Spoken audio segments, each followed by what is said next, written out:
আল্লাহর পক্ষে কিয়ামতের দিন আমরা সাক্ষী হিসাবে দাঁড়াবো। আমরা যখন সাক্ষী হিসাবে দাঁড়াবো তো আমাদেরকে আল্লাহ মাঠে দাঁড় করাবে না, আল্লাহর পাশে স্টেজে দাঁড় করাবে। কিন্তু সত্য তো এটা, হিসাব কিতাব তো হবে, ঠিক না?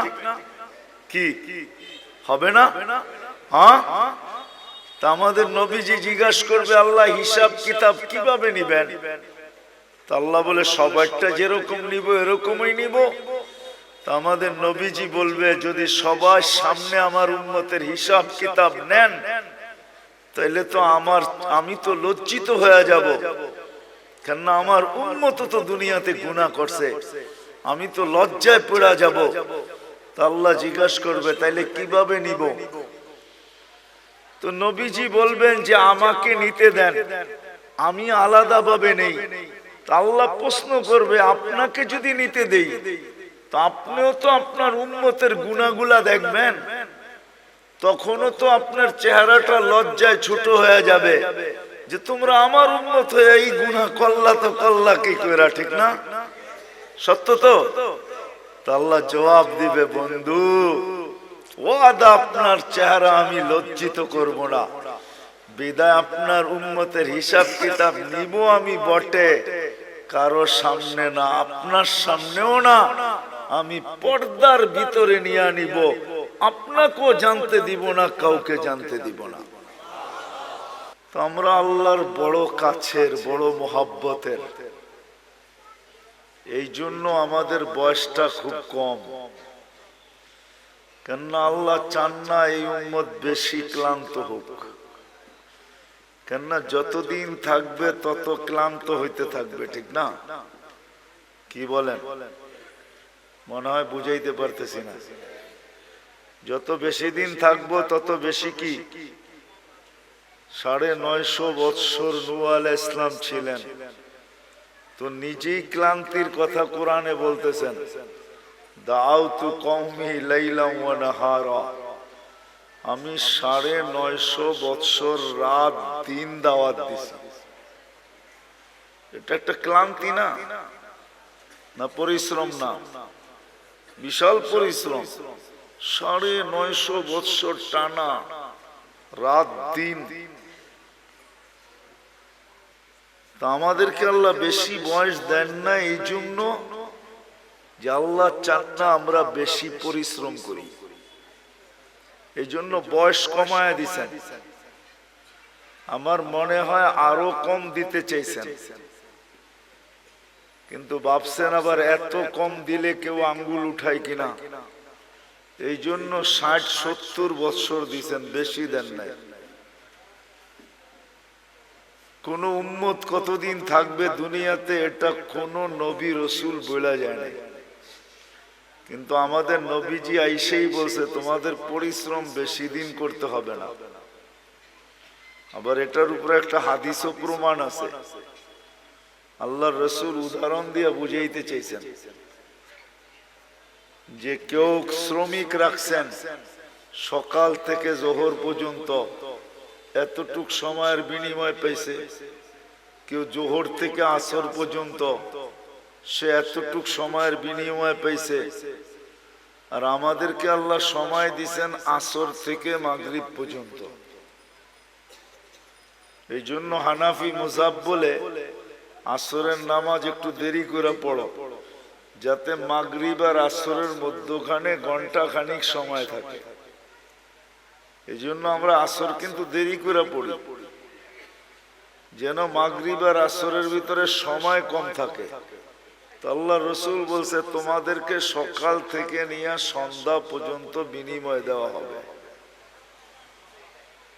বুঝা গেল খাটাইলেনও কম, আবার বিনিময়ের গাট্টিও দিলেন বড়। গাট্টি বোঝেন? সওয়াবও দিলেন অনেক বেশি, সওয়াবও দিলেন বেশি। আল্লাহর আমাদের সাথে একটা মহব্বত আছে, মহব্বত, ভালোবাসা। অনেকগুলো প্রমাণ দেওয়া যায়, বড় বড় প্রমাণ দেওয়া যায়। চলেন দুই একটা প্রমাণ দেই, যদি বুঝে আসে। বুঝে যদি আসে তাহলে দুই একটা প্রমাণ দেই। আল্লাহ নামাজ আমাদের উপরে ফরজ করছেন, ঠিক না? হ্যাঁ, কিন্তু পড়ে কয়জন? শতকরা কয়জন পড়ে? আরে বলেন না, কয়জন? কয়জন? 5 ওয়াক্ত নামাজ শতকরা কয়জন পড়ে? হ্যাঁ, কয় পার্সেন্ট পড়ে? হ্যাঁ, 2%। কত? আমি মাইনা নিলাম 10% পড়ে। শতকরা 10 জন 5 ওয়াক্ত নামাজ পড়ে, ঠিক না? 90 জন কি করে না? কি করে না? পড়ে না। তাহলে এদের ফরজের ঘাটতি হইল না হইল না? হইল। মনে হয় বোঝেন না আপনারা আমার কথা। ঘাটতি হইল না হইল না? হ্যাঁ, কিন্তু আল্লাহ কতটুকু ভালোবাসে, আল্লাহ আমাদের ফরজের ঘাটতি থাকতে দিতে চান না। এই জন্য আল্লাহ সিস্টেম করছে, রমজানে 70 গুণ ফরজরে বাড়ায় দিছে। এটা কিন্তু ভালোবাসার বিনিময়। আল্লাহ চান না ফরজের ঘাটতি থাকুক, অথচ শতকরা 90 জন পড়ে না।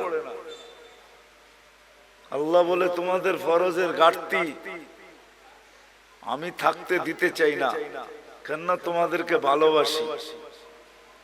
তোমাদের ফরজের ঘাটতি থাকলে, ভালোবাসার ঘাটতি থাকা দুইটা একসাথে কখনো একসাথে মিলিত হইতে পারে না। এটা শোভা পায় না যে তোমাদের ফরজের ঘাটতি থাকুক। তো আল্লাহ বলে সারা বছর ঘাটতি হোক, তাতে কিছু আসে যায় না। রমজানে 70 গুণ বাড়ায়া দিলাম ফরজ। এক রমজান পড়লে সারা বৎসরের ঘাটতি পুরা হওয়ার পরেও বিরাট বড় একটা ঘাটতি তোমাদের কাছে থেকে যাবে। মনে হয় বুঝাইতে পারি না। আল্লাহ ভালোবাসেন, এই জন্য আল্লাহ আমাদেরকে ভালোবাসেন। কয়জন শতকরা কোরআন শরীফ পড়তে পারে? শতকরা কয়জন পারে জানেন? এই মজমায় যত লোক আছে মাদ্রাসার ছাত্র ছাড়া কয়জন আমরা কোরআন পড়তে পারি? বেশিরভাগই পারি না, ঠিক না? হ্যাঁ, বুঝা গেল শতকরা 90 জনই কোরআন পড়তে পারে না। চলেন 90 জন না হোক, শতকরা 60 জন তো কোরআন পড়তে পারে না, এটা সত্য, ঠিক না? হ্যাঁ, যে কোরআন পড়তে পারে না সে কি কোরআন খতমের সওয়াব পাইতে পারে? হ্যাঁ, যে কোরআন পড়তে পারে না সে তো কোরআন খতমের সওয়াব পাওয়াটা সম্ভব না, কেন কোরআনই তো পড়তে পারে না, খতমের সওয়াব কোত্থেকে পাবে? কিন্তু আল্লাহ আমাদেরকে ভালোবাসেন, এই জন্য আল্লাহ বলে কোরআন তোমাদেরকে দিলাম, পড়তে পারো আর না পারো, খতমের সওয়াবের থেকে তুমি বঞ্চিত হও, এটা আমি আল্লাহ চাই না। আর এটা ভালোবাসা, এটা বুঝায়ও না যে তুমি খতমের সওয়াবের থেকে বঞ্চিত হবে। বিদায় আল্লাহ সূরা ইখলাস দিছেন যে একবার পড়বা 10 পারা, দুইবার পড়বা 20 পারা, তিনবার পড়বা, খতমের সওয়াব মিললো না? মিললো না? হ্যাঁ, মিলছে? সত্য তো? হ্যাঁ, পাক্কা? হ্যাঁ, এটা আল্লাহ ভালোবাসেন, এই জন্য আল্লাহ সূরা ইখলাস দিছেন। ইখলাস দিছেন,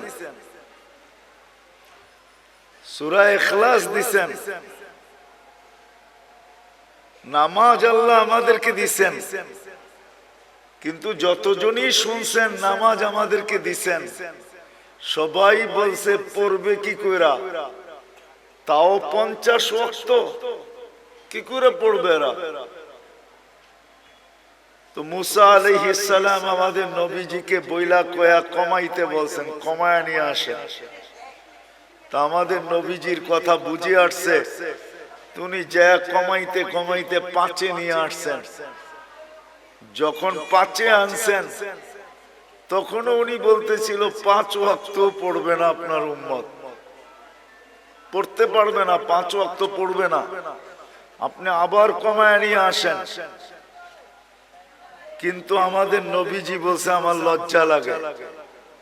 কিন্তু মুসা আলাইহিস সালাম বারবার বলতেছে পড়বে না, লজ্জার দিকে তাকায় লাভ নাই, জান কমায় নিয়ে আসেন।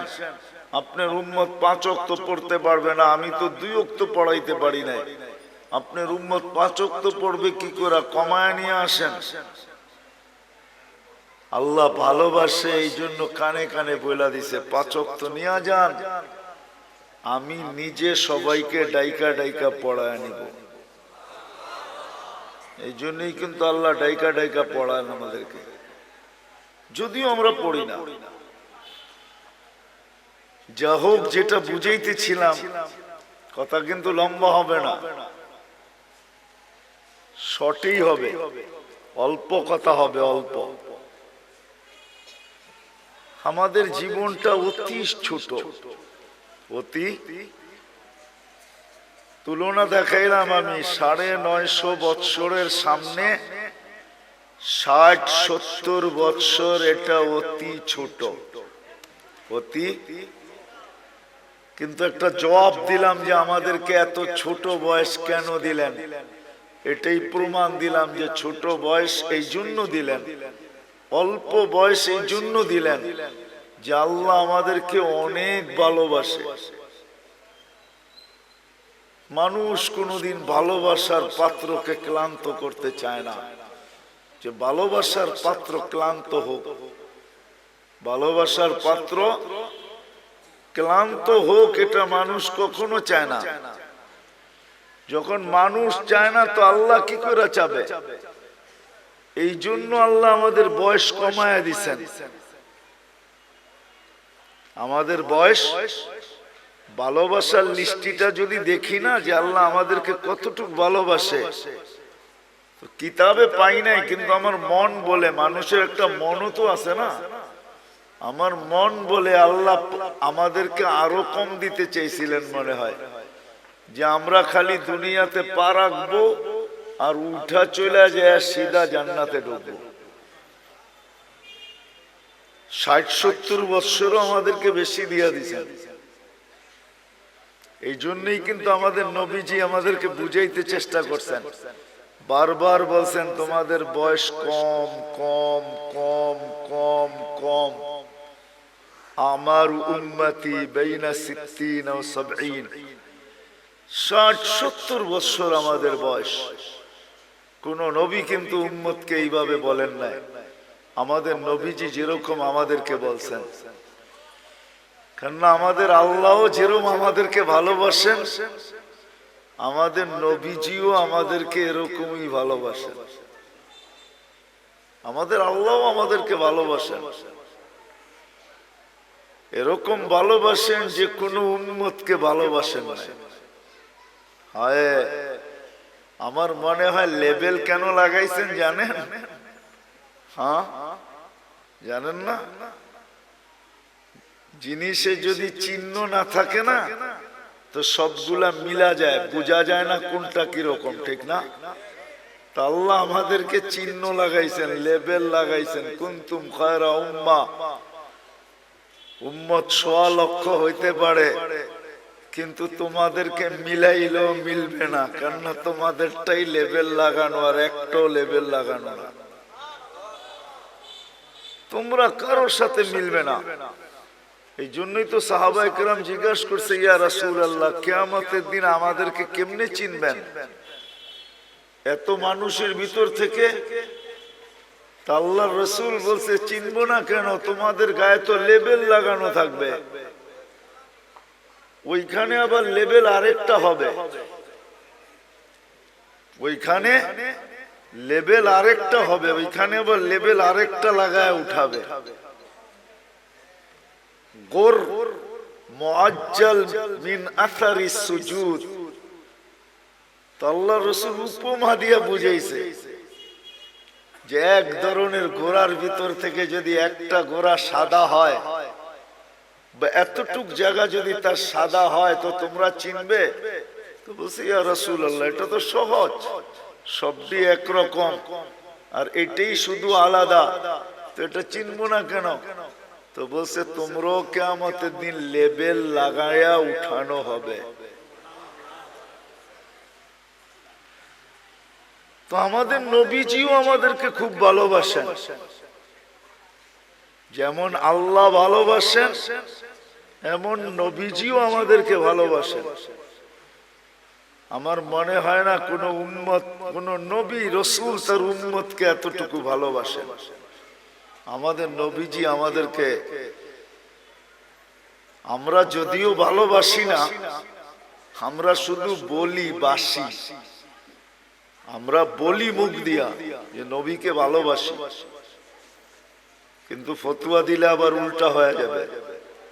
জানি না এলাকার মানুষ সইতে পারবেন কিনা, বইলা ফেলবো?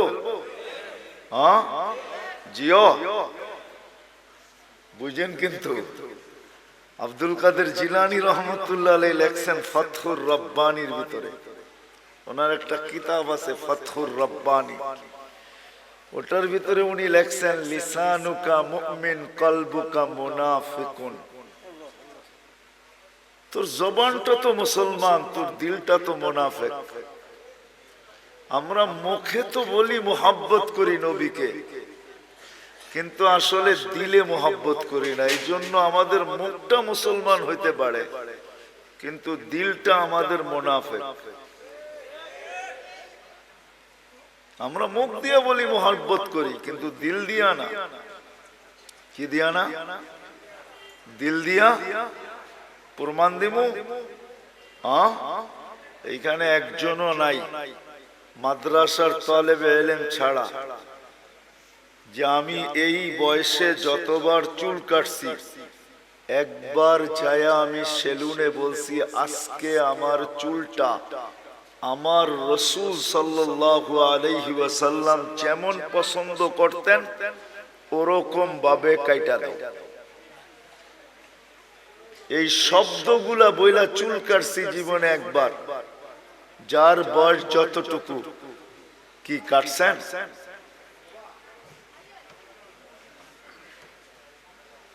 কয়জন কাটছি? রাগ হয়ে গেলেন? তাহলে বুঝে গেল এইটা আর এটা এক না, এটা আর এটা, এটা আর এটা এক না। মহব্বত করি এটা তো বললাম, কিন্তু আমাদের জীবনে নবীজির সুন্নত কতটুকু আছে বলেন?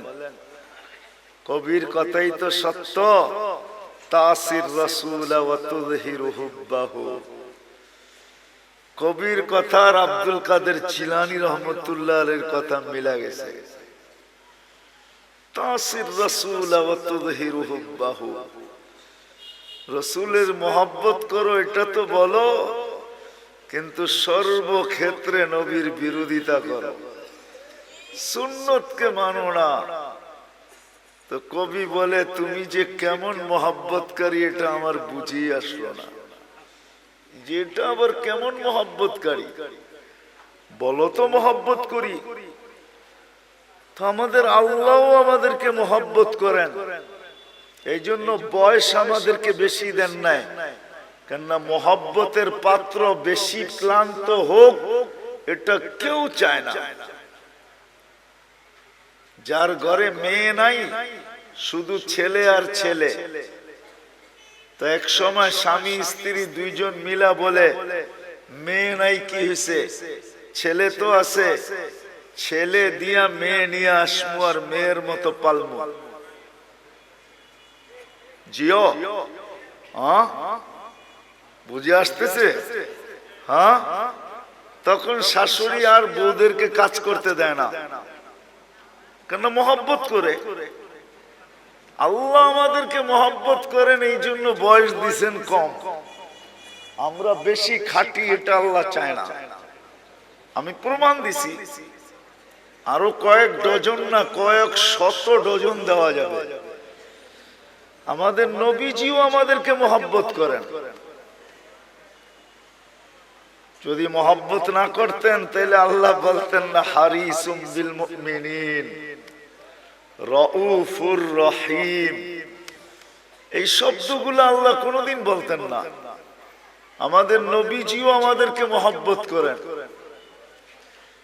যদিও আমরা নবীকে মহব্বত করি না, আমি তো একটা প্রমাণ দেখাইলাম, একজন ছাড়া আর কেউ হা বলতে পারলো না। আমরা নবীকে মহব্বত করি না, নবীজি আমাদেরকে মহব্বত করেন। নবীজি আমাদেরকে মহব্বত করেন। মনে হয় নিজের আপন জনকেও এতটুক মহব্বত করেন না যতটুক উম্মতকে মহব্বত করতেন, করতেছেন, করবেন। নবীজি আমাদেরকে মহব্বত করতেন, এখনো করতেছে আর করবে। মহব্বত উম্মতকে। চলেন একটা মোটা উদাহরণ দেই, যদি বুঝে আসে। তাও হাদিস থেকে বানায় না। আমাদের দেশে কয়েকদিন আগে ইউনিয়ন পরিষদের ইলেকশন গেছে, ঠিক না? আপনাদের এখানে গেছে? ইলেকশন তো হয়, ঠিক না? না হয় নাই? সারা বাংলাদেশে গেছে, আপনাদের এখানে হয় নাই? মানে মেয়র ইলেকশন হয়েছে, ঠিক না? ইউনিয়ন পরিষদ হয় নাই। বাংলাদেশে ইউনিয়ন পরিষদের চেয়ার পাওয়ার জন্য মানুষ মরতে রাজি, মারতে রাজি। সারা বাংলাদেশে ইউনিয়ন পরিষদের ইলেকশনে বহুত লোক এবার মারা গেছে, এমনকি প্রার্থী পর্যন্ত মারা গেছে, শুধু ইউনিয়ন পরিষদের একটা চেয়ার পাওয়ার জন্য। আর আমাদের নবীজিকে যতদিন থেকে আল্লাহ নবুয়তের ঘোষণা দিয়েছেন, অতদিন থেকেই বলতে বলতে আসতেছেন, বন্ধু আপনার জন্য একটা চেয়ারও রাখছি। ওই চেয়ারটার নাম হইল মাকামে মাহমুদ। কি? ওই চেয়ারটার উপরে আর একটা চেয়ার আছে, আর কোনো চেয়ার নাই। ওটা হলো আল্লাহর কুরসি। আর কুরসির নিচে শুধু একটাই চেয়ার আছে, ওটার নাম মাকামে মাহমুদ। আল্লাহর রাসূল সাল্লাল্লাহু আলাইহি ইসলামের চেয়ারের নিচে আর কোনো চেয়ার নাই। আল্লাহ দুইটা চেয়ারই বানাইছেন, একটার নাম কুরসি, একটার নাম মাকামে মাহমুদ। কিয়ামতের দিন নিয়ে যাওয়া হবে, চেয়ারও লাগানো হবে। আল্লাহর রাসূলও চেয়ারের কাছে যাবেন, আল্লাহও বলবেন ডাইন পাশে রাখা হবে আল্লাহ, আর বলবে বন্ধু বসেন, কিন্তু আল্লাহর রাসূল চেয়ারে বসবেন না। প্রতি উত্তরে বলবেন আমি যদি বসি তাহলে আমি যে ভালোবাসি আমার পিপাসিত উম্মতকে যে আমি ভালোবাসি, আমার এই পিপাসিত ভালোবাসার পিপাসিত উম্মতকে কে পানি পান করাবে? বিদায় আমি বসবো না। আমি তো হাউজে কাউসারে যাব, নিজের হাতে উম্মতকে পানি পান করাবো, আর উম্মতকে বলে দিব লা তাজমান বাদাহা আবাদা, আর কোনদিন তুমি পিপাসিত হবে না। শুধু পানি পান করাবে, এখানেই শেষ না। আরেকটা দেখাইতেছি ভালোবাসা। নাইলে চেয়ারে না বইসা মানুষ চেয়ার পাওয়ার জন্য মরতে রাজি, মারতে রাজি। আর নবীজির জন্য চেয়ার রাখা আছে আল্লাহর পাশে। হায় হায় হায়, বলবে আমি মিজানের কাছে যাব, আর যা নিজের চোখে দেখবো উম্মতের পাল্লা সামনে ঝুঁকে না পিছে ঝুঁকে। শুধু দেখবো না, আপনি যে আমাকে প্রতিশ্রুতি দিছেন ওইগুলা ওই পাল্লার কাছে দাঁড়ায়া আমি প্রতিশ্রুতিগুলা বাস্তবায়ন করব।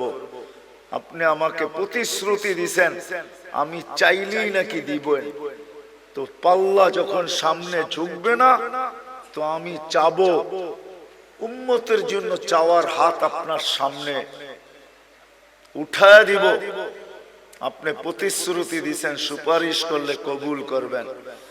আপনি প্রতিশ্রুতি দিছেন সাউফা ইউতিকা রাব্বুকা ফাতারদা, আমাকে রাজি করে ছাড়বেন। উম্মতের পাল্লা সামনে না ঝুঁকলে আমি রাজি হব না, না, না, না, না। আপনি প্রতিশ্রুতি দিছেন লা ইউখজিকা ফি উম্মতি, উম্মতের ব্যাপারে আমাকে লজ্জিত করবেন না। কিন্তু যদি পাল্লার সামনে না ঝুঁকে, তো ফেরেশতা তো ঘোষণা দিয়ে দিবে, অমুকের উম্মত নাম এটা, বাবার নাম এটা, চিরদিনের জন্য অসফলতার চেহারা দেখা ফেলছে। তো আমার মুখটা থাকবে তো থাকবে কোথায়? ওই সময় আপনার কাছে আমি বলবো, পাল্লা যদি না ঢোকে তাইলে তো আমার চেহারা মলিন হয়ে যাবে। আপনি তো ওয়াদা করছেন আমার চেহারাকে মলিন হইতে দিবেন না। তো আমি পুলসিরাতের মিজানের ওইখানে ছুটবো, আমি চেয়ারে বসবো না, ওইখানেই শেষ না, বলবে আবার পুলসিরাতে দৌড়াইতে থাকবো। ওইখানে যে দেখবো পার হইতে পারলো কি পারলো না। তো আমি যদি পার হতে না পারে, তো আমি দুরুদের গাঠি মাথায় দিয়া পার করায় দিব। চেয়ার আমার মাইনা নিলাম, কিন্তু আমি বসবো না, না, না, না। এটা হলো ভালোবাসার ফল। ওই দিন, যেই দিন সমস্ত নবী রাসূল নফসি নফসি বলতে থাকবে, কোন নবী নিজের মাকেও চাবে না। কিতাবে পাওয়া যায় মুসা আলাইহিস সালাম তো বলেই ফেলবে, লা আসআলুকা উম্মি ওয়ালা আসআলুকা উখতি, আজকে মাকেও চাই না, বোনকেও চাই না, আসআলুকা নফসি, আপনি আমাকে বাঁচায় দেন। কেমন ভালোবাসাটা আমাদেরকে বাঁচতে। বিদায় আবার শুরুতে চলে যেতেছি। আমাদের জীবনটা অতি কি মনে আছে? অতি ছোট। আর ছোট এই জন্য যে আমরা আল্লাহর ভালোবাসার পাত্র। বিদায় আল্লাহ বেশি পরিশ্রম আমাদের দ্বারা চান না। শুধু আল্লাহর ভালোবাসার পাত্র না, আমরা নবীজিরও ভালোবাসার পাত্র। আমাদের নবীজি উম্মতকে বড় ভালোবাসতেন, সত্য এটাই। কিন্তু এটাও বলছি আমি, আফসোসের বিষয়, উম্মত শুধু মুখে ভালোবাসে, মনে ভালোবাসে। শুধু মুখে কি করে? নবীকে মুখে ভালোবাসে, মনে ভালোবাসি না। মনে আমরা ভালোবাসি না। মনে যদি ভালোবাসতাম, তাহলে আমি প্রমাণ দিলাম, তাহলে সবাই হাত তুলা বলতো, নবীর আদর্শের থেকে দূরে কেউ সরত না। কেননা এটাই তো সত্য, যে যাকে ভালোবাসে তার অনুসরণ অনুকরণ তার কাছে মজা লাগে। কি লাগে না? না লাগে না? তা আমরা যদি ভালোবাসি, তা আমরা তো অনুসরণ অনুকরণ নাই, আছে নাকি? কি বলেন? শতকরা কয়জনের ভিতরে আছে? আপনি জুব্বা পড়েন দেখি কি সবাই পড়ে নাকি? আপনি দাড়ি রাখছেন দেখি সবাই দাড়ি রাখে নাকি? অথচ দাড়ি তো নবীজি নিয়ে আসছে আমাদেরকে জান্নাতের টিকিট দেওয়ার জন্য। এই উম্মতকে দাড়ি দিছে জান্নাতে যাওয়ার জন্য। অন্য উম্মতকে কেন দিছে এটা আমি জানি না। এই উম্মত দাড়ি দেখায়া জান্নাতে যাবে। কোথায়? কি দেখায়া? দাড়ি দেখায়া চলে যাবে। দাড়ি দেখায়া এই উম্মত দাড়ি দেখায়া জান্নাতে চলে যাবে। তাফসীরের কিতাবে এটা পাওয়াও যায়। মুসা আলাইহিস সালামের ব্যঙ্গ করত একটা লোক, এটার নাম সামেরি ছিল। সামেরি মুসা আলাইহিস সালামকে ব্যঙ্গ করত। ব্যঙ্গ বোঝেন তো? ব্যঙ্গ করত নকল করা দ্বারা। পাগড়ি ওরকম, চুল ওরকম লম্বা, দাড়ি ওরকম, জুব্বা ওরকম, লাঠি এরকম, চলার ঢং এরকম, কথা এরকম, সারা দিন পিছে লেগে থাকতো আর মুসা আলাইহিস সালামকে খেপাইতে থাকতো। কিন্তু ঈমান আনে না। সে ফেরাউনের দলের লোক ছিল। যখন ফেরাউনকে আল্লাহ ডুবায় মারে, তো সামেরিকে আল্লাহ ডুবান নাই। তো যখন উঠা আসছে, তো মুসা আলাইহিস সালাম বলতেছে, আল্লাহ, ফেরাউন আমার বিরুদ্ধে ছিল বটে, কিন্তু এইটার মতো না। এটারে কেন বাঁচাইলেন? এটারে কেন এটারে বাঁচাইয়া দিলেন? ও তো সারাদিন পিছে লেগে থাকে আর আমাকে ব্যঙ্গ করতে থাকে আর আমাকে খেপাইতে থাকে। ওরে ডুবাইলেন না কেন? তো আল্লাহ বলে, ডুবাইতে চাইছিলাম, কিন্তু লজ্জা পায়া গেছি। আপনার মতো চুল দেখা, দাড়ি দেখা, জুব্বা দেখা, পাগড়ি দেখা, লাঠি দেখা, অঙ্গি ভঙ্গি দেখা লজ্জা পায়া গেছি, এই জন্য ডুবাই নাই। তো মুসা আলাইহিস সালামের অনুকরণ করে যদি ডুবার থেকে সামেরি বাঁচতে পারে, তা আমরা দাড়ি দিয়া জান্নাতে কেন যেতে পারবো না? কি বলেন? আরে বুঝে আসছে? আল্লাহ দাড়ি দিয়েছিলেন জান্নাতে যাওয়ার জন্য, আর পাইকা গেলে তো কোনো কথাই নেই। এটা তো সিল লেগে যাবে যদি পাইকা গেল। কিতাবে আছে মুহাদ্দিসে জামানার সবচেয়ে বড় মুহাদ্দিস মারা গেছেন। সঙ্গীরা, সাথীরা স্বপ্নে দেখছেন, জিজ্ঞাসা করছে, কি করা হলো তোমার সাথে, কি ব্যবহার হলো? তো বলতেছে, দাড়ি দেখায় জান্নাতে চলে গেছে। দাড়ি দেখায় মানি? আল্লাহ জিজ্ঞাসা করছিল, ওই বুইরা কি নিয়ে আসছস? তা আমার হাদিস মনে উঠছে, আমিও বইলা ফেলছি, দাড়ি নিয়ে আসছি আর কিচ্ছু নিয়ে আসি না। আল্লাহ জিজ্ঞাসা করছে রাগ হইয়া, শুধু দাড়ি? তো আমিও ডাইটা বলছি, কেন আপনি বলেন নাই জিবরিল আলাইহিস সালামকে? জিবরিল আলাইহিস সালাম বলেন নাই আমাদের নবীজিকে? আমাদের নবীজি কি বলে নাই সাহাবাকে? সাহাবা কি বলে নাই তার ছাত্রকে? সে কি বলে নাই তার ছাত্রকে? সেই তো আমার ওস্তাদ, সে তো আমাকে বলছে আপনি নাকি সাদা দাড়ি দেখলে লজ্জা পান। এইখানে তো আইসা দেখি উল্টাটা, সাদা দাড়ি বলতে দেরি, আপনি চোখ বড় বড় করতে দেরি করেন নাই। তা আল্লাহ হাইসা দিয়া বলে, সবাই সত্য বলছে, আমিও সত্য বলছি, মাফ করে দিলাম, যা। এই উম্মতকে তো আল্লাহ দাড়ি দিয়েছেন জান্নাতে যাওয়ার জন্য, কিন্তু এই উম্মত সারা দিন দাড়ি কাটে, ঠিক না? কি রাখে কয়জন আর কাটে কয়জন? ঠিক না? সত্য তো? আমি কিন্তু আবার পিছনে চলে যেতেছি। আমাদের জীবনটা অতি ছোট, কারণ এটাই যে আল্লাহ আমাদেরকে অনেক ভালোবাসে। যেমন আল্লাহ আমাদেরকে ভালোবাসেন, আমাদের নবীজিও আমাদেরকে এরকম ভালোবাসেন, যার কারণে আমাদের জীবনটা ছোট।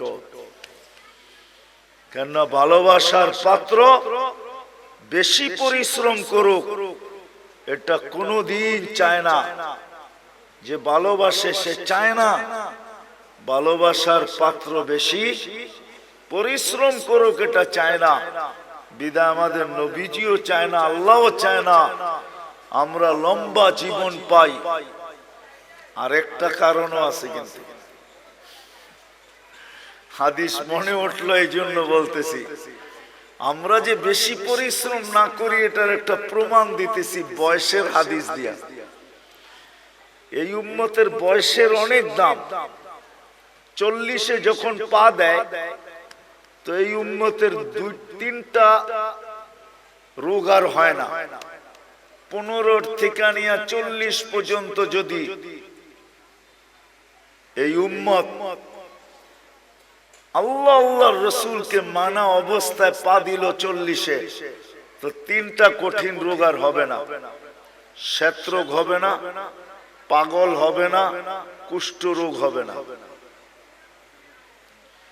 50-এ যখন পা দিবে তখন আর কঠিন হিসাব হবে না। 60-এ যখন পা দিবে তো ফেরেশতা তাকে ভালোবাসতে শুরু করবে। 70-এ যখন পা দিবে তো আল্লাহ এই ব্যক্তির আল্লাহর কাছে চলে যাক, এটা আল্লাহ আকাঙ্ক্ষা করবে যে এখন তুমি আমার কাছে চলে আসো। 80-তে যখন পা দিবে, ভালোবাসা দেখাইতেছি কিন্তু ভালোবাসা, 80-তে যখন পা দিবে তা আল্লাহ বলবে গুনাহ লেখো না, কেননা 70-এর উপরে পার হয়ে গেছে, তো ভালোবাসা আটটু বেড়ে গেছে, ঠিক না? আরে হইল নাকি? গুনাহ লেখো না, গুনাহ লেখা হয় না। 90-তে যখন পা দেয়, 90 বছর বয়সে পা দিয়া ফেলছে, তা আল্লাহ বলে আগে পিছের গুনাহ রাখো না। এটা কি ভালোবাসার প্রমাণ যে আল্লাহ কত ভালোবাসে, আগে পিছের গুনাহ মাফ। আল্লাহ বলে পিঠে লেখা দাও, এটা আল্লাহর কয়েদি আল্লাহর জমিনে এখনো রাখা আছে। আল্লাহ আমাদেরকে ভালোবাসেন, এই জন্য আমাদের বয়স কম। রাসূলুল্লাহ সাল্লাল্লাহু আলাইহি ওয়াসাল্লাম আমাদেরকে কি বাসেন? আমাদেরকে ভালোবাসেন। কিন্তু আফসোস এই জায়গায় যে আপনি আর আমি কতটুকু ভালোবাসি।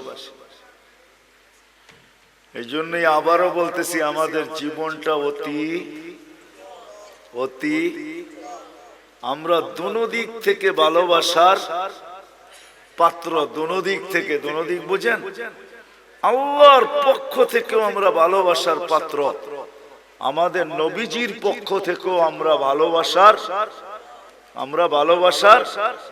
পাত্র। চলেন একটা হাদিস মনে উঠলো, শুনাই। যদিও কিয়ামতের দিন আমাদেরকে আল্লাহ দাঁড় করাবে না, কোথায়? কিয়ামতের মাঠে আল্লাহ আমাদেরকে দাঁড় করাবে না। আমরা কিয়ামতের মাঠে ইনশাআল্লাহ দাঁড়াবো না। হ্যাঁ বলেন ইনশাআল্লাহ। আমরা কিয়ামতের মাঠে দাঁড়াবো না। আমাদেরকে জন্য আল্লাহ স্টেজ বানাবে আল্লাহর পাশে, ওই স্টেজে আমরা দাঁড়াবো। ওই স্টেজে দাঁড়াবো আমরা। আমি তো 1 ডজন অনেক দেখাইতে পারি, কিন্তু আমি জানি না ওলামারা আমার সাথ দিবে কি দিবে না। জালালউদ্দিন সুয়ুতী রহমতুল্লাহ আলাইহি লেখছেন, আমাদেরকে আল্লাহ স্টেজে দাঁড় করাবে। কেননা কোরআন বলে সুহাদা আলান নাস, আমরা কিয়ামতের দিন আল্লাহর পক্ষে সাক্ষী হিসাবে দাঁড়াবো। কার পক্ষে? আল্লাহর পক্ষে কিয়ামতের দিন আমরা সাক্ষী হিসাবে দাঁড়াবো। আমরা যখন সাক্ষী হিসাবে দাঁড়াবো তো আমাদেরকে আল্লাহ মাঠে দাঁড় করাবে না, আল্লাহর পাশে স্টেজে দাঁড় করাবে। কিন্তু সত্য তো এটা, হিসাব কিতাব তো হবে, ঠিক না? কি হবে না? হ্যাঁ, তা আমাদের নবীজি জিজ্ঞাসা করবে আল্লাহ হিসাব কিতাব কিভাবে নিবেন? তা আল্লাহ বলে সবাইটা যেরকম নিব এরকমই নিব। তা আমাদের নবীজি বলবে যদি সবার সামনে আমার উম্মতের হিসাব কিতাব নেন তাহলে তো আমি তো লজ্জিত হয়ে যাব, কেননা আমার উম্মত তো দুনিয়াতে গুনাহ করছে, আমি তো লজ্জায় পড়ে যাব। তা আল্লাহ জিজ্ঞাসা করবে তাইলে কিভাবে নিব?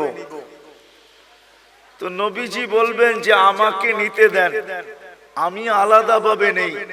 তা আল্লাহ প্রশ্ন করবে, আপনাকে যদি নিতে দেই তো আপনিও তো আপনার উম্মতের গুনাহগুলা দেখবেন, তখনও তো আপনার চেহারাটা লজ্জায় ছোট হয়ে যাবে যে তোমরা আমার উম্মত হয়ে এই গুনাহ করলা, তো করলা কি কইরা, ঠিক না? সত্য তো? আল্লাহ জবাব দিবে, বন্ধু ওয়াদা আপনার চেহারা আমি লজ্জিত করব না, বিদায় আপনার উম্মতের হিসাব কিতাব নিব আমি বটে, কারো সামনে না, আপনার সামনেও না, আমি পর্দার ভিতরে নিয়ে নিব, আপনাকেও জানতে দিব না, কাউকে জানতে দিব না। বিদায় আমি শেষ জায়গায় চলে আসছি। জীবনটা আমাদের অতি আমরা দুনো দিক দিয়ে ভালোবাসার পাত্র। আমি কি বুঝাইতে পারলাম? দুনো দিক দিয়ে আমরা ভালোবাসার পাত্র। বিদায় আমাদের এই ছোট জীবনটাকে সুরক্ষিত করতে হবে, এটাই আল্লাহর দাবি।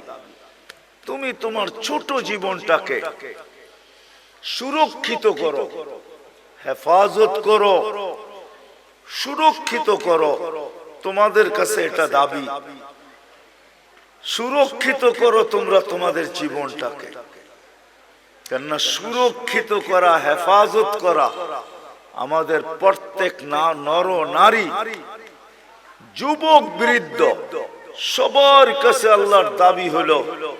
বাচ্চার কথা ভিন্ন, পাগলের কথা ভিন্ন, বাকি সবার কাছে আল্লাহর দাবি হলো এই ছোট জীবনটাকে সুরক্ষিত করো, যেটাকে হেফাজত বলে।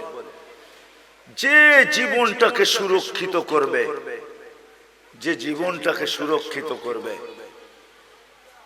যে জীবনটাকে সুরক্ষিত করবে, যে জীবনটাকে সুরক্ষিত করবে, হেফাজত করবে যে জীবনটাকে, কসম খোদার,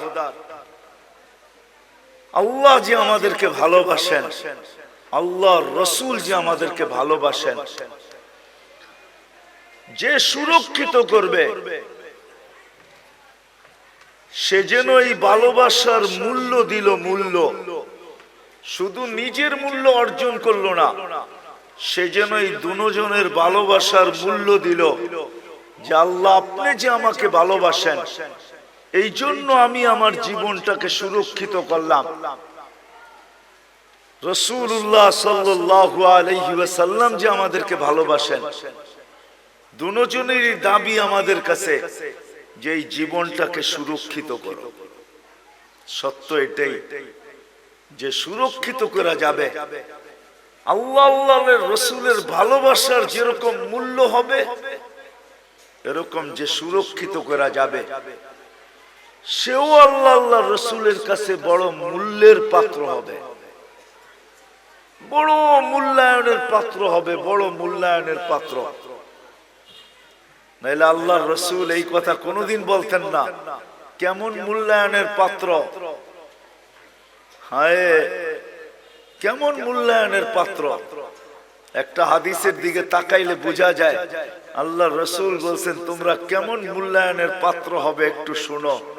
ইয়াস্তাকবিলুনি উম্মতি রব্বি, জান্নাতের গেটে আল্লাহ সর্বপ্রথম তোমাদেরকে স্বাগত জানাবে। জান্নাতীরা আল্লাহকে দেখবে বটে, দেখবে, কিন্তু আমাদের মতো সর্বপ্রথম দেখবে না।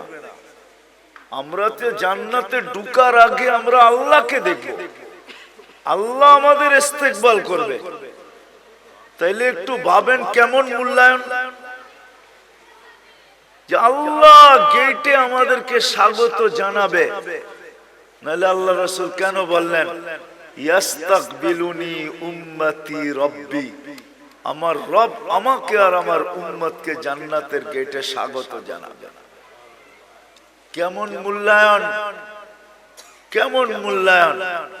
আল্লাহ নিজেই বলতেছে আল জান্নাতু মুহাররামাতুন, জান্নাত সমস্ত উম্মতের জন্য হারাম, সমস্ত উম্মতের জন্য, যতক্ষণ পর্যন্ত আমার প্রিয় পাত্র উম্মতে মুহাম্মাদি না ঢুকবে।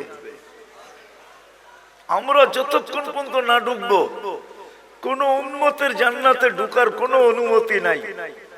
চাই জান্নাতের ফয়সালা তার জন্য যতই হোক না কেন তাকে অপেক্ষা করতে হবে, এটাই আল্লাহর ঘোষণা। তাইলে ভাবেন আমরা কতটুক মূল্যবান। বিদায় আসেন এই সম্মেলন থেকে। আমার পরেও তো বক্তারা আসবে, কথা ওনারাই শোনাবে। আমি যদিও ওয়াদা ছিল চলে আসছি, বহু দূর থেকে ঢাকা আসছি, ওইখান থেকে এখানে আসছি। শরীর যদিও এখন অনুমতি দেয় না।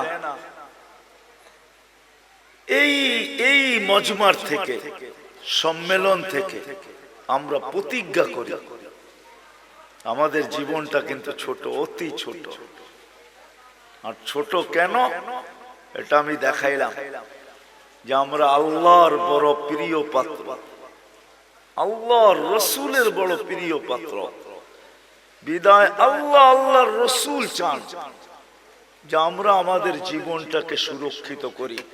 যুবক যৌবনকে সুরক্ষিত করুক, নারী নারীত্বকে সুরক্ষিত করুক, পুরুষ পুরুষত্বকে সুরক্ষিত করুক, গরিব দারিদ্রতাকে সুরক্ষিত করুক।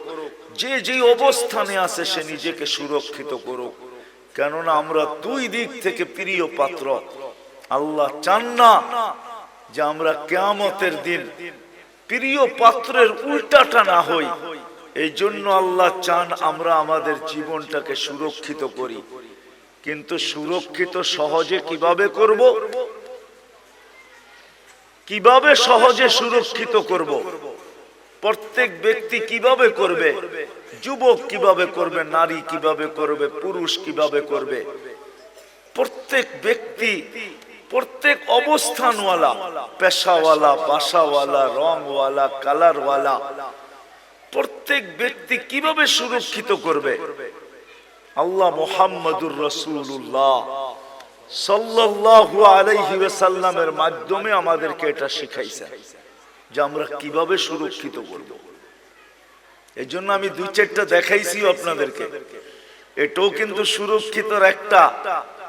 যদিও এই মজমায় কেউ নাই যে প্রতিদিন এক খতম কোরআনের নিয়তে 3 বার সূরা ইখলাস পড়ে। এরকম কয়জন আছি আমরা এখানে? প্রতিদিন এক খতম কোরআনের সওয়াব আমার আমলনামায় আসুক, এই নিয়তে ডেইলি সূরা ইখলাস 3 বার পড়ি, এরকম কয়জন আছে? আমার কথা বোঝেন, তারপরে হাত উঠায়েন।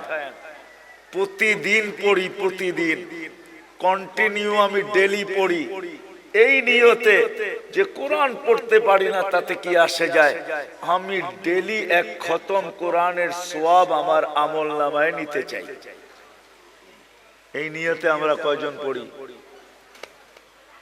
এটাও কিন্তু জীবন গুছানের, সুরক্ষিত করার একটা পন্থা আল্লাহ দিয়েছেন। একটু আগে দেখাইলাম না নামাজ, যে ফরজের ঘাটতি এই উম্মতের না থাকুক। কেন ফরজের ঘাটতি যদি থাকলো তাহলে আর জীবনটা গুছানোর কোনো রাস্তা থাকবে না। এই জন্য আল্লাহ নামাজ দিছেন বটে, কিন্তু ঘাটতি কিভাবে পূরণ হয়? কেননা আপন জনের ঘাটতি যদি পুরা না হইল তাহলে কিয়ামতের দিন কেউ বইলেও তো ফেলতে পারে যে লেবেল লাগায় তো দুনিয়াতে পাঠাইলেন খায়রা উম্মা। এখন তো আমরা দেখি ফরজ পুরাটাই নাই, পুরাটাই খালি। এদেরকে খায়রে উম্মতের লেবেল লাগায় পাঠাইলেন, ফরজের পুরা পুরা ঘাটতি। তো আল্লাহ ওটাকে পূরণ করার জন্য রমজানকে 70 গুণ বাড়ায় দিয়েছেন। আল্লাহ চান না। এই জন্য মুহাম্মদুর রাসূলুল্লাহ সাল্লাল্লাহু আলাইহি ওয়াসাল্লামকে আল্লাহ পাঠাইছেন। আর নবী আসছেন, চলেও গেছেন, আমাদেরকে শিখায় গেছেন,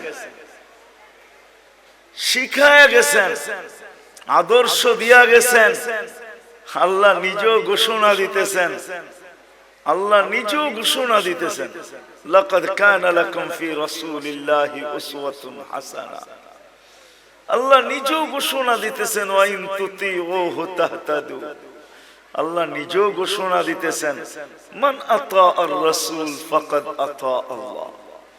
আল্লাহ নিজেও ঘোষণা দিয়ে বুঝাইতে চাইতেছেন, ইন কুনতুম তুহিব্বুনাল্লাহ, তুমি বলো আল্লাহকে ভালোবাসো। প্রমাণ কি? তো আল্লাহ প্রমাণও বুঝিয়ে দিতেছেন আমাদেরকে, ইন কুনতুম তুহিব্বুনাল্লাহ ফাত্তাবিউনি, আমার বন্ধুর অনুসরণ অনুকরণ করো। আসেন এই মজলিস থেকে আজকে আমরা সবাই ওয়াদা করি যে আমার এই ছোট জীবনটা, যেটা অতি ছোট, দুই দিক দিয়েই আমরা মহব্বতের ভালোবাসার পাত্র, আমি এটাকে সুরক্ষিত করতে চাই। আল্লাহ আল্লাহর রসুলের, রাসূলুল্লাহ সাল্লাল্লাহু আলাইহি ওয়াসাল্লামের অনুগত্যের মাধ্যমে, আদর্শের মাধ্যমে, রাসূলুল্লাহ সাল্লাল্লাহু আলাইহি ওয়াসাল্লামের সুন্নতকে মানার মাধ্যমে, নাইলে বড় ব্যথা পাবেন, কিন্তু বড় ব্যথা। কোরআনের এক আয়াত আমাকে বুঝায় যে আল্লাহর রাসূল কত বড় ব্যথা পাবেন, যেই ব্যথার পরে আল্লাহর রাসূল চিৎকার দিয়া বলবেন, কওমি ইত্তাখাযু হাযাল কুরআনা মাহজুরা। বড় ব্যথা পায় আমাদের বিরুদ্ধে মোকদ্দমা দায়ের করে দিবেন। বড় ব্যথা পায়, কিন্তু বড় ব্যথা, বড় ব্যথা পাবেন। হাদিসও আছে, হাউজের কাউসারের কাছে যাবেন, পানি পান করার জন্য যাবে, কিন্তু দিলে এতটুকু ব্যথা পাবে, দেখা চেহারা দেখে এতটুকু ব্যথা পাবে যে চিৎকার দিয়া বলবে, সুকান সুকান লিমান গাইয়ারা বাদি। অথচ যে রাসূল উম্মতকে এত ভালোবাসতেন, আরবির সাথে সম্পর্ক নাই তো, এই জন্য জানি না যে আল্লাহ রাসূল আমাদেরকে কতটুকু ভালোবাসতেন, কতটুকু ভালোবাসতেন। নাইলে আল্লাহ হারিসুম বিল মুমিনিনা রাউফুর রহিম বলতেন না। রাউফ এটা আল্লাহর সিফাত, রহিম এটা আল্লাহর সিফাত। আল্লাহ দুটোটা বন্ধুকে দিয়া দিয়েছেন, কতটুকু উম্মতকে ভালোবাসতেন। এই জন্য আসেন আজকে ওয়াদা করি যে আমরা আমাদের এই ছোট জীবনটাকে আল্লাহর রাসূলের মানার মাধ্যমে, এর আদর্শকে মানার মাধ্যমে সুরক্ষিত করব। কি রাজি?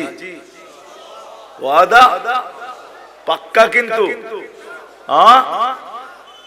কিন্তু এটা শিখতে হবে। তাইলে আল্লাহর রাসূলের আদর্শ শিখতে হবে। কিন্তু আপনি যদি বলেন, এইখানেও একটা প্রশ্ন আছে, আপনি যদি বলেন যে আমি সবগুলা পুরা করতে পারবো, তো পারবো কি করে? এই জন্য ভালোবাসার বিকাশ কিন্তু এটা তো আল্লাহর রাসূল কমায়া দিয়েছেন, আল্লাহ কমায়া দিয়েছেন বন্ধুর মাধ্যমে। তো আল্লাহর রাসূল বলেছেন, লাউ উমিলা উশরামা উনসিলা বিলানাজা, তোমরা যদি 100 ভাগের 10 ভাগও কইরা দেখাইতে পারো, তো আল্লাহ তোমাদেরকে 1-এ 10, 10-এ 100, 100 নাম্বার দিয়ে তোমাদেরকে পাস করায় দিবে।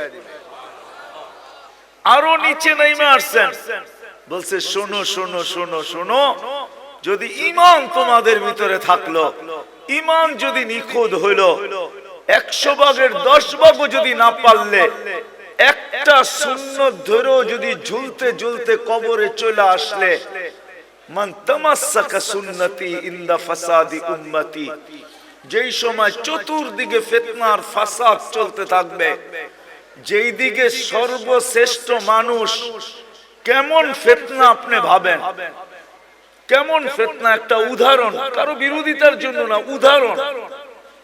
যেই মানুষটাকে আল্লাহ সৃষ্টির ভিতরে সবচেয়ে সেরা বলতেছে, কেমন গুটগুটে ফিতনা, ওই মানুষটা নিজেকে সৃষ্টির ভিতরে নিকৃষ্টতম। আমাদের প্রবাদ বাক্যে সবচেয়ে দুষ্ট মানুষরে কি বলে? বানর বলে, বানর, বান্দর, ঠিক না? সবচেয়ে দুষ্টটারে কি বলে? হ্যাঁ। তাহলে কেমন বড় ফিতনা, কেমন গুটগুটে ফিতনা। যে মানুষটাকে আল্লাহ সৃষ্টি সেরা বলেও ঘোষণা দিলেন, কেমন ফিতনার শিকার, যে ওই মানুষটা নিজেকে সৃষ্টির ভিতরে সবচেয়ে যেটা দুষ্ট বানর, নিজেকে বানর বলতে এখন রাজি হইতেছে, আমি বানর। মানে বুঝাইতে পারি না। হ্যাঁ, আল্লাহর রাসূল বলতেছে এরকম ফিতনার সময় যে একটা সুন্নতকে ধরা ঈমানের সাথে কবরে আসবে, আল্লাহ তাকে 100 শহীদের মালা পরায়া স্বাগত জানাবে। তাহলে আসেন আজকে ওয়াদা করি, শুধু মুখে মুখে ভালোবাসা বললে হবে না, ঠিক না? তাইলে ওই প্রবাদ বাক্যই সত্য হবে, মোহ মে শেখ ফরিদ ভূগোল মে, মানে আপনাদের সিলেটে এই প্রবাদ বাক্য নাই, ঠিক না? মোহ মে শেখ ফরিদ ভূগোল মে কি, মুখে তো শেখ ফরিদ বলে ভূগোলের মধ্যে ইট রাখা। একটা প্রবাদ বাক্য আছে, মোহ মে শেখ ফরিদ ভূগোল মে ইট। এরকম যেন না হয় যে মুখে তো বলি নবীকে মহব্বত করি কিন্তু বাস্তবে প্রদর্শন করি না। তাইলে আমারও এরকমই হবে যে আমি মুখে তো শেখ ফরিদ বলি কিন্তু ভূগোলে ইট নিয়ে দাঁড়ায় আছি, পাইতে দেরি মাথায় মারতে দেরি করব না। আমাদের দশও এরকমই হবে। বিদায় আসেন, জীবনটা অতি ছোট, দুই দিক থেকেই আমরা প্রিয় পাত্র, এটাকে সুরক্ষিত করা দোনোজনের পক্ষ থেকে দাবি। আর সুরক্ষিত কিভাবে করব, এটার জন্যই মুহাম্মাদুর আল্লাহর রাসূলের আদর্শ। আসেন শিখি, শিখবো তো পাক্কা। কার কাছ থেকে শিখবেন? নেটের থেকে? কার থেকে? হক্কানি আলেম আর আল্লাহ ওয়ালাদের থেকে, হক্কানি আলেমদের থেকে। এখন তো হক্কানি আলেম দেখানোর সময় আমার নাই, নাইলে আপনাদেরকে বুঝায় বলতাম যে হক্কানি আলেম কারা। এদের কাছ থেকে শিখেন। হ্যাঁ, এদের কাছ থেকে শিখেন। কিতাবে আছে হক্কানি আলেম কারা, এই জন্য কিতাবে নিষেধ করছে, লা তাজলিসু ইনদা কুল্লি আলেম ইল্লা আলিমুন ইয়াদউকুম মিন খামসিন ইলা খামসিন। 5 জিনিসের থেকে 5 জিনিসের দিকে যারা ডাকে তোমাদেরকে, এরা হলো হক্কানি আলেম। এদের কাছ থেকে শিখো, নবীর আদর্শ শিখো। কেননা দুনিয়াটা ছোট হয়ে আসতেছে, কার মৌত কখন হবে। কেননা কিয়ামতের আগে আল্লাহর রাসূল বলছেন, কিয়ামতের আগে আল্লাহর রাসূল বলছেন মানুষের অপমৃত্যুর হার বেড়ে যাবে। হার, অপমৃত্যু বুঝেন? হঠাৎ মৃত্যুর হার বেড়ে যাবে। এখন সারা দুনিয়া দেখলে দেখা যায় প্রতিদিন 75% মানুষ, 3 থেকে 4 লক্ষ মানুষের ভিতর থেকে 75% মানুষ হঠাৎ মৃত্যু হয়। হঠাৎ, এটা কিয়ামতের নিদর্শন। কখন আমরা মারা যাব জানি না। এই জন্য হক্কানি আলেমদের কাছ থেকে শিখেন, এটাও একটা বাগান। হক্কানিয়াতের একটা বাগান হলো এটা জামিয়া ইসলামিয়া লুৎফাবাদ, এটাও একটা বাগান। এরকম সিলেটে হাজারো বাগান আছে, হাজারো, একটা দুইটা না। সিলেট বোর্ডালারা বলতে পারবে কত বাগান আছে সিলেটে। সিলেট বোর্ড যেটা, এরা বলতে পারবে ছোট বড় কত বাগান আছে সিলেটের ভিতরে। এদের কাছ থেকে শিখি, একটা সুন্নত হইল নিজের সম্বল বানাই। আমি তো যুবকদেরকে বলি যে তুমি জীবনে একবার হলো চুল কাইটা নিজের কাছে রাখো, কিয়ামতের দিন যখন দেখা হবে তো বলার সুযোগ হবে যে আমি একদিন আপনার স্টাইলে চুল কাটছি, আমাকে কি দিবেন দেন। হাত পাতার সুযোগ হবে। আর যদি একদিনও না কাটলো তো হাত পাতবে, তো পাতবে কি করে, ঠিক না? কি হ্যাঁ, কি বলেন? কি করে হাত পাতবে? এই জন্য তো আমি বলি আসেন হক্কানি আলেমদের থেকে শিখি। আর সবচেয়ে বড় কথা যেটা একের ভিতরে 100, আজকের থেকে নামাজ কেউ ছাড়বো না, ওয়াদা পাক্কা।